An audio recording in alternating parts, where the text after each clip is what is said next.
মধ্যেই আপনি জাতীয় বেতন কমিশনের যে প্রজ্ঞাপন দেওয়ার কথা আপনি বলেছিলেন তা ঘোষণা করে আমাদেরকে উৎসব মুখর কর্ম পরিবেশে দায়িত্ব পালন করতে চান।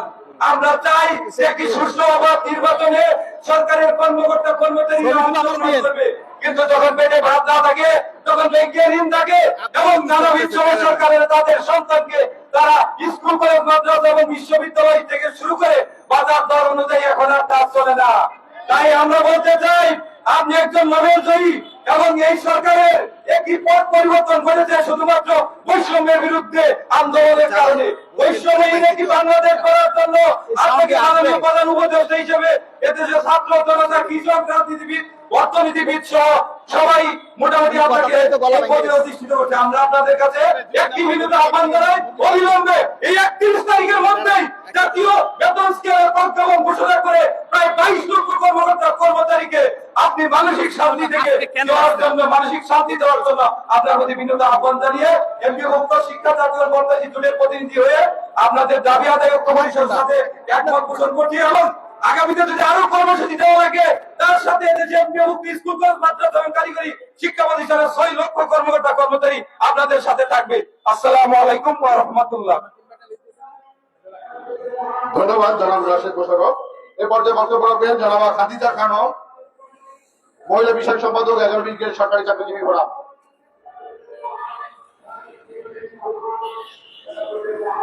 আসসালামু আলাইকুম।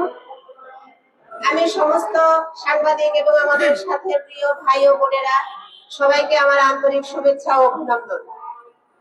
আমি মাননীয় প্রধান উপদেষ্টা এবং অর্থ উপদেষ্টার দৃষ্টি আকর্ষণ করে বলতে চাই, আপনারা যেমন বৈষম্য মুক্ত দেশ গড়ার জন্য দেশে দায়িত্ব নিয়ে এসেছেন, আমি চাই আপনাদের মাধ্যমে আমাদের বৈষম্য মুক্ত পে স্কেল, নবম পে স্কেল বাস্তবায়ন হোক।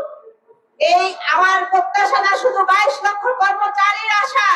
আমরা চাই নির্বাচনের আগে আমাদের পে স্কেল বাস্তবায়ন হোক। আমরা খুশি মনে নির্বাচনে যাব, অংশগ্রহণ করব, কাজ করব, আমরা খুশি মনে ভোট দিয়ে আসবো।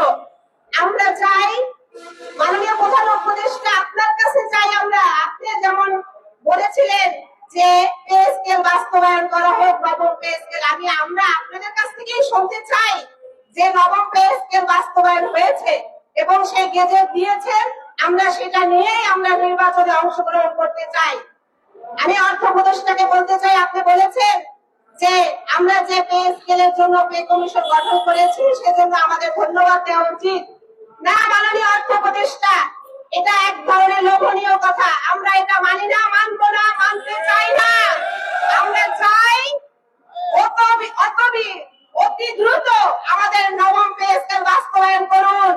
আমরা প্লেট সামনে দিবেন, খাবার দিবেন না, সেই প্লেট দিয়ে আমরা খুশি হতে চাই না। আমরা চাই খাবার খেয়ে পেট ভরে আমরা খুশি হতে চাই। আর এটাই আমাদের বাঙালির সামান্যতম কর্মচারীদের আপনাদের কাছে যাওয়া। এই বলে আমি আমার বক্তব্য শেষ করছি। আসসালামু আলাইকুম। ধন্যবাদ।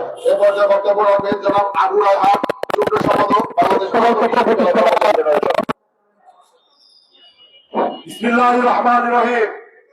প্রিয় সংগ্রামী ও বিপ্লবী নেতৃবৃন্দ, আজকের এই প্রতীক অনুসরণের আশা, আমাদের এই কর্মচারীদের দুর্দশা, আপনাকে মাননীয় প্রধান উপদেষ্টা সাহেবকে আমি বলতে চাই, বাংলাদেশে আপনি যখন শপথ গ্রহণ করেছেন প্রথমে বলেছেন দেশকে সংস্কার করবেন, এই দেশের মানুষকে দুমুঠো ভাত খাওয়ার অধিকার ফিরিয়ে আনবেন, বাংলাদেশের সংবিধান অনুযায়ী মৌলিক অধিকার ফিরিয়ে আনবেন।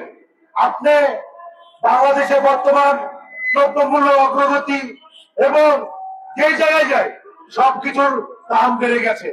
আমাদের কর্মচারীদের পকেটে 15 তারিখের পরে আর 1 টাকা থাকে না। আমাদের লুট করে চলতে হয়, খুব কষ্ট করে চলতে হয়।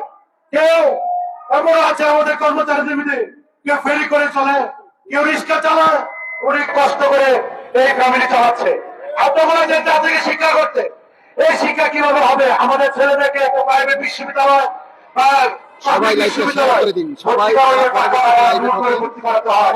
স্কুল, কলেজ, মাদ্রাসা যেখানে যায় সেখানে লাগে। আমাদের কোচিং বা প্রাইভেট করতে হলে টাকা লাগে। আপনি আমাদের বেতন, আমি অনুরোধ করবো আমাদের নবম পে স্কেল, বৈষম্যমুক্ত নবম পে স্কেল দেওয়ার জন্য। আরেকটি কথা বলতে চাই, এই কর্মচারীদের গ্রামে বাংলাদেশ উন্নত হয়েছে। আপনি জানেন বিগত সরকার যে পত্র স্কেল নিয়েছিল, আমাদের প্রত্যেকটি বিশ্ববিদ্যালয় 17 দিনের পত্র স্কেল আন্দোলনে এবং কোটার আন্দোলনে এই সরকার, ছাত্র জনতার আন্দোলনে এই সরকার পতন হয়েছে। আমি সবাই লাইকটা শেয়ার করে দিন, আমাদেরকে নবম পে স্কেল দিতে হবে। সবাই লাইকটা শেয়ার করে দিন। অন্যথায় না দিলে আমাদের সমস্ত বাংলাদেশ এবং সমস্ত বিশ্ববিদ্যালয় পতন করে দেবো ইনশাআল্লাহ। এবং আমাদের কর্মচারীদের যত কাজ যদি বিরত থাকে, কর্মবিরত, চেয়ারে বসতে পারবে না, চেয়ারে ময়লা, রাস্তা ঝাড়ু না দিলে দুর্গন্ধ, রাস্তা বেরোতে পারবেন না। অফিস আদালত সমস্ত কাজ, দপ্তরি কাজ বন্ধ করে দেওয়া হবে। আমি কঠোর থেকে কঠোর আন্দোলনে বাধ্য করবেন না। পেটে ভাত না থাকলে রাস্তা নেমে যায়, তাহলে পিঠ ভেঙে যায়। আরেকটি কথা বলতে চাই, বিগত সরকার বৈষম্য পে স্কেল দিয়েছে, 1 থেকে 10 পর্যন্ত 9% দিয়েছে এবং 11 থেকে 20 পর্যন্ত মাত্র 4% দিয়েছে। আপনাকে এই অনুরোধ করবো যে কতটুকু বৈষম্য দিয়েছে। এই বৈষম্য দূর করার জন্য আমি আপনাকে অবিলম্বে অনুরোধ করছি যে এই বৈষম্য দূর করে আমাদের বৈষম্য মুক্ত নবম পে স্কেল দেন। আর সকালে একটা বলবো, এই সারা কর্মচারী এখন একটু বৈষম্য পে স্কেল দিতে হবে, দিয়ে দাও।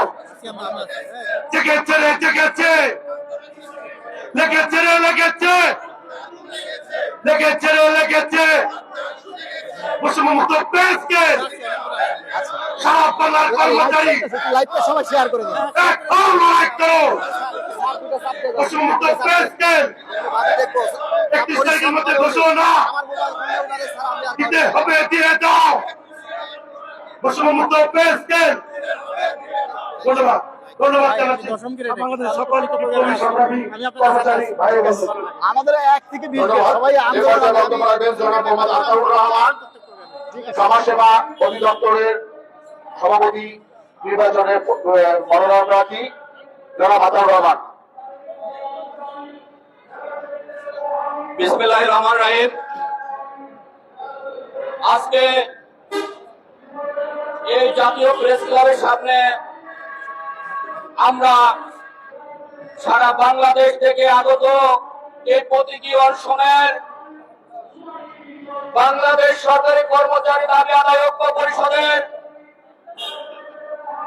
মুখ্য সমন্বয়কের উদ্যোগে